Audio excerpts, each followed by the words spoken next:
Assalamualaikum warahmatullahi wabarakatuh.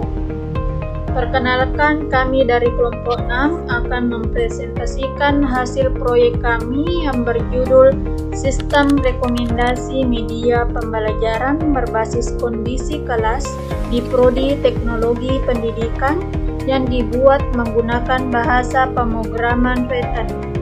Adapun anggota kelompok kami terdiri dari saya sendiri, Sri Wahyuni, dengan NIM 09105801250002.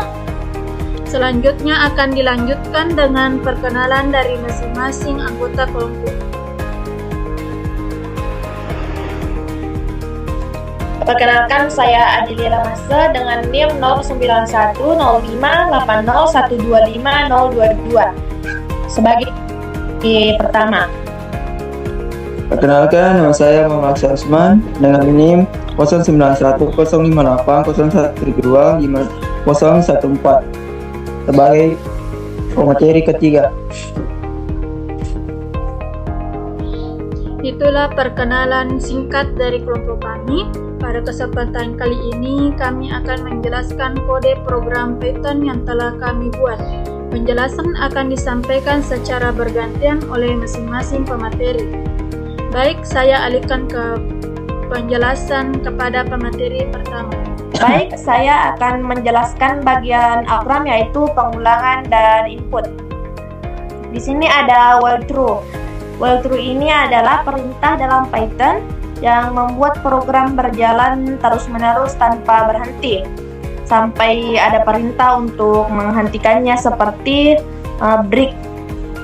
Kemudian print. Print ini adalah perintah untuk menampilkan output seperti teks, angka, hasil program pada bagian terminal. Selanjutnya try. Try ini adalah perintah untuk mencoba menjalankan kode yang mungkin bisa terjadi error atau kesalahan. Kalau terjadi kesalahan, program tidak akan langsung berhenti karena akan ditangani oleh except. Nah, mengapa kita pakai kode try? Ini supaya program tidak akan berhenti tiba-tiba.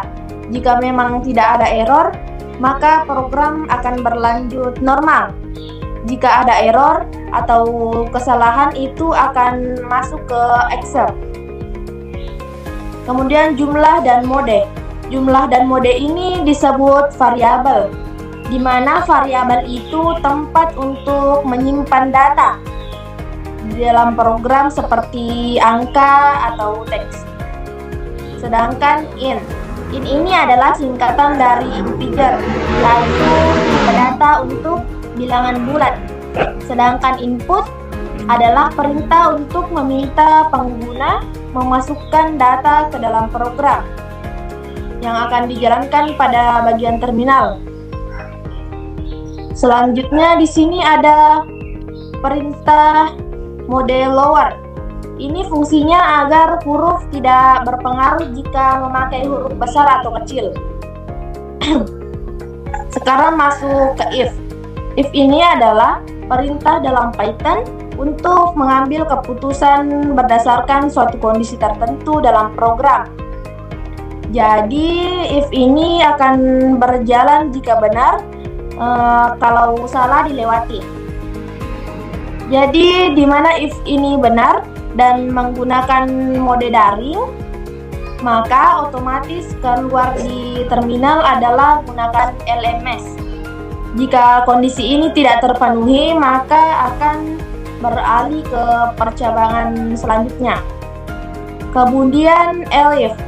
Elif ini adalah perintah untuk mengecek kondisi lain jika kondisi yang pertama atau if tidak terpenuhi.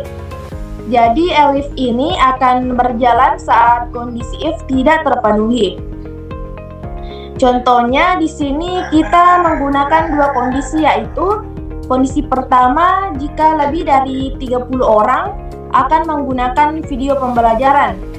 Kalau kondisi pertama ini tidak memenuhi, maka akan masuk ke kondisi yang kedua, yaitu di bawah 15 orang.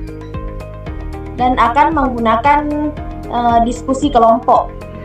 Jadi jika kondisi ELIF ini semuanya tidak terpenuhi, maka akan masuk ke percabangan terakhir, yaitu percabangan else. Else ini adalah perintah dalam Python yang berarti kalau semua kondisi sebelumnya tidak terpenuhi, maka lakukan perintah else. Jadi else akan berjalan jika if dan elif tidak terpenuhi.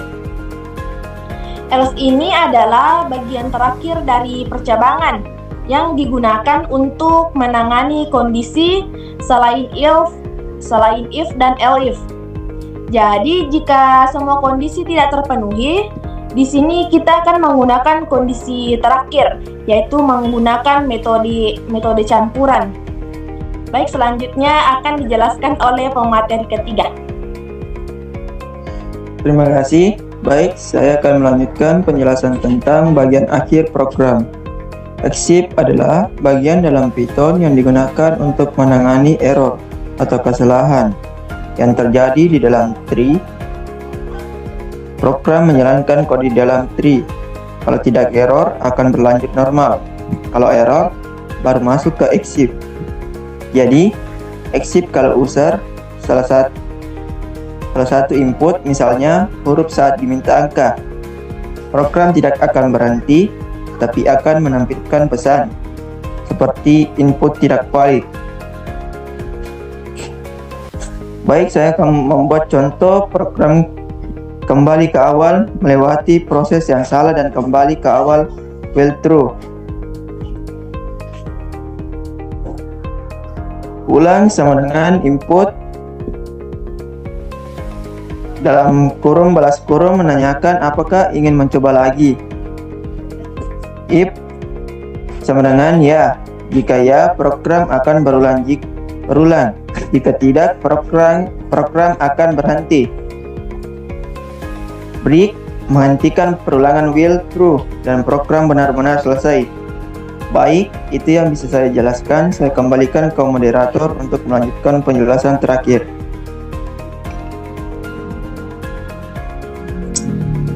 Baik, terima kasih. Selanjutnya saya akan menjelaskan cara kerja program saat dijalankan. Saat program pertama kali dijalankan, akan muncul tampilan judul seperti sistem rekomendasi media pembelajaran. Hal ini menandakan bahwa program sudah siap digunakan.